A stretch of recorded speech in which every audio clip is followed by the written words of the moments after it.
শওকতের হাত রাকেশের মাথায় আছে, আর শওকত সাহেব তৃণমূল কংগ্রেসের ব্যানারটাকে সামনে রেখেছে। এই রেখে নানান ধরনের দুর্নীতি কাজ করছে।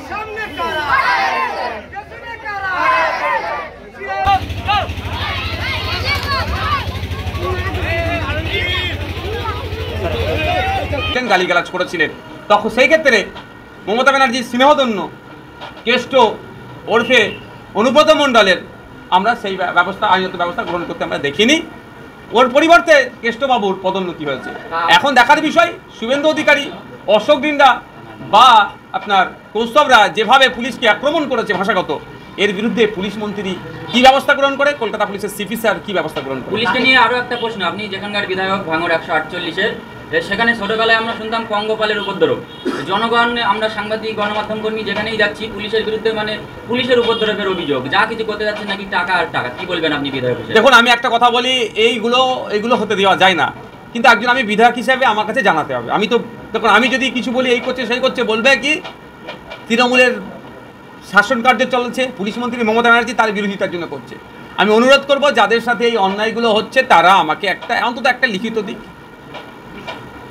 দেখুন, পুলিশের একটা অংশ ভালো আছে আর একটা অংশ কি হচ্ছে, দুর্নীতি করছে। দুর্নীতিগ্রস্তের বিরুদ্ধে ভালো পুলিশগুলোকে নিয়ে লড়াই করব। কোনো মতেই কেউ তোলাবাজি করতে পারবে না। যদি এটা মনে করে তৃণমূলের ঊর্ধ্বে গিয়ে পুলিশ তোলাবাজি করবে, ভাঙড়ের শান্ত মানুষকে অতিষ্ঠ করবে, এটা মেনে নেওয়া যায় না। ভাঙড়ের সাধারণ মানুষকে নিয়ে কিন্তু তাহলে পুলিশকে গণতান্ত্রিক প্রক্রিয়ায় জবাব দেবো। রাকেশ চৌধুরীর বিরুদ্ধে এত অভিযোগ, পুলিশ তাকে গ্রেফতার করছে না, তারপরেও শওকত মোল্লা দাবি করছেন যে মিডিয়াদের উপরে চোখ রাখা।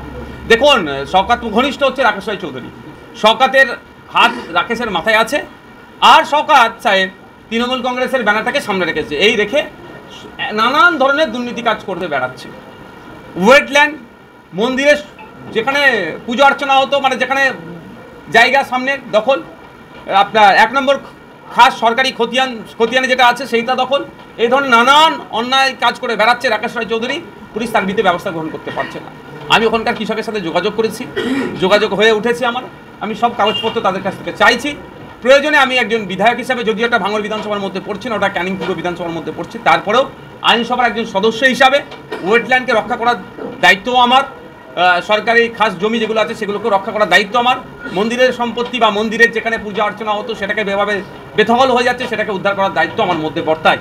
তাই আমি এইগুলোকে, সব বিষয়গুলোকে নিয়ে জনস্বার্থে মামলা করব। ক্যানিং এর পর এবারে ভাঙড় নারায়ণপুর অঞ্চলের প্রধানের বিরুদ্ধে অভিযোগ উঠছে জমি দখল করে খাটাল তৈরি করা। দেখো, এগুলোকে মেনে দেবো না। আমি ভাঙড়ের বিধায়ক, যদি এই ধরনের ঘটনা ঘটে মেনে নেবো না। কাগজপত্র দেখবো, যদি সরকারি জায়গাতে এই ধরনের হয়, যদি সরকারের নির্ধারিত কোনো লিজের পেপার দেখাতে পারে ভালো কথা, না হলে এগুলোকে মানবো না, হতে দেবো না। মিডিয়ার সামনে মুখ খোলার পরে হুমকি দেওয়া হচ্ছে, পুলিশ কোনো সহযোগিতা করছে না।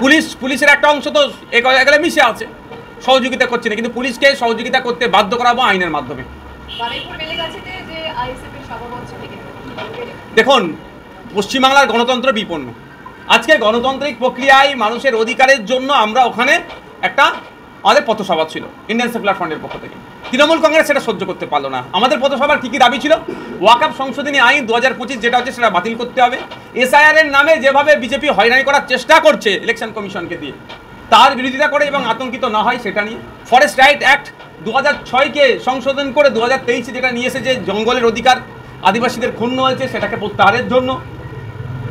এবং সাথে সাথে ফেক ST/SC সার্টিফিকেট এবং OBC সংরক্ষণ নিয়ে যে জলঘোলা চলছে এটাকে বন্ধের জন্য। এই সমস্ত গুরুত্বপূর্ণ বিষয়গুলোকে নিয়ে আমাদের অধিকার সভা ছিল।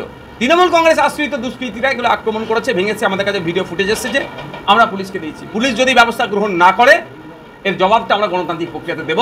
পুলিশকে তখন কিন্তু সহ্য করতে হবে।